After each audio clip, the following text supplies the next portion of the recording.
Friends, welcome to satellite ராக்கே. நம்மக்கிட்ட வந்து ஒரு வண்டி ஈகோ மாடல் வண்டி வந்துருக்கு. ரியர் சைடில் ஆயில் லீக் கம்ப்ளைண்ட், கஸ்டமருடைய கம்ப்ளைண்ட்டு.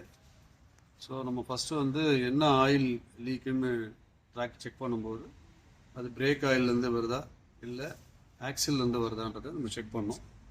ஸோ இப்போ நம்ம அதை செக் பண்ணும்போது கரெக்டாக பார்த்தீங்கன்னா ரியர் ஆக்சில் அதுலேருந்து ஷாஃப்டில் வந்து டிஃபரன்ஷியல் சைட்லேருந்து ஆயில் வந்து லீக் ஆகுது.